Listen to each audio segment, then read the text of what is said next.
Alright, so what I'm going to do is I'm going to show you how to do some basic edits in Photoshop RAW.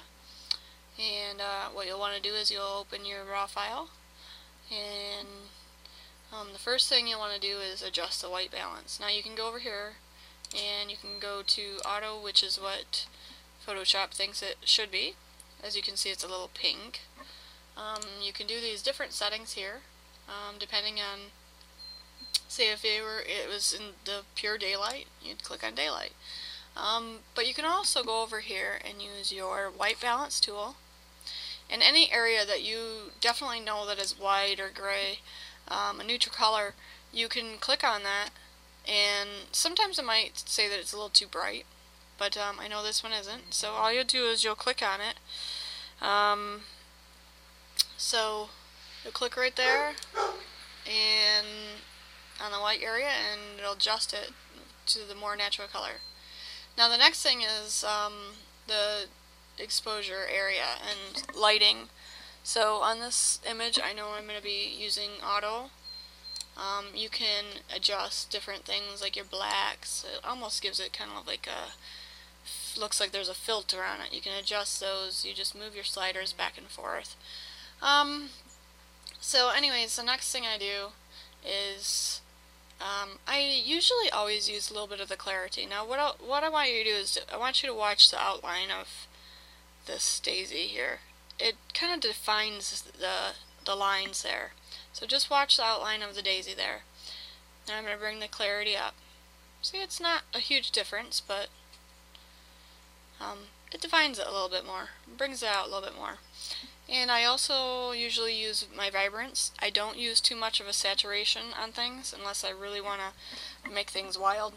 But vibrance just kind of enhances the colors that are there.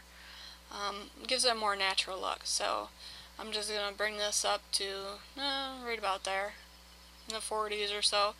You don't want to bring it too much because yellows look really, really yellow and the greens look really, really green. So you want it to look natural, so I'm going to bring it to about 40 something. Alright, so the next thing I want to do is, you'll notice that in this area here there was something on my lens. So I'm going to fix that by using the spot removal tool.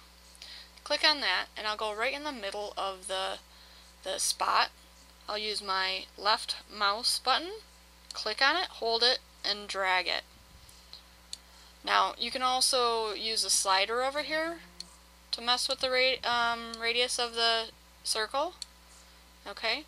Now this one right here is the area that it almost like clones it. So you want to get as close to it as you can to clone. It kind of like clones it. And then as you can see, that spot's gone. Alright, so the next thing I do is I go over to my lens corrections and I click Enable Lens Profile Corrections.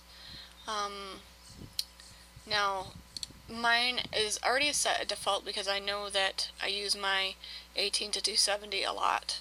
I take a lot of nature photos, and the 18-270 is nice because I don't have to change things.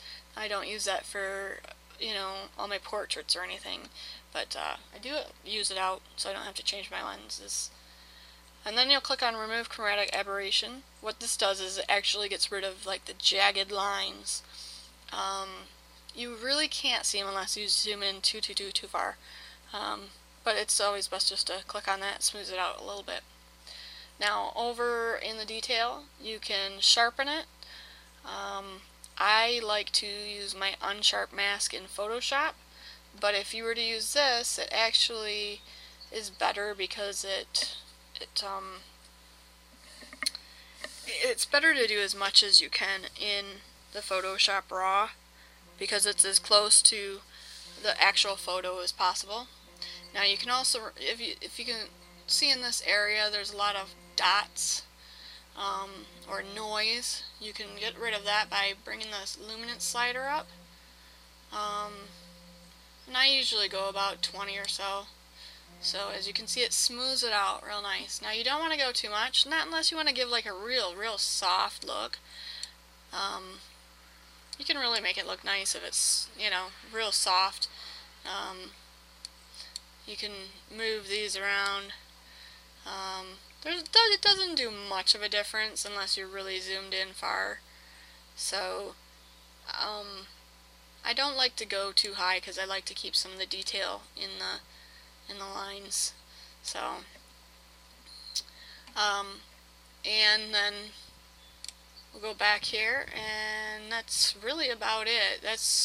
You can mess with the highlights a little bit, bring the whites out even more, but then you lose detail in the petals, which you don't really want to do that. So that's just some basic edits that I do. Those are what I do on almost every photo, just some basic things like that.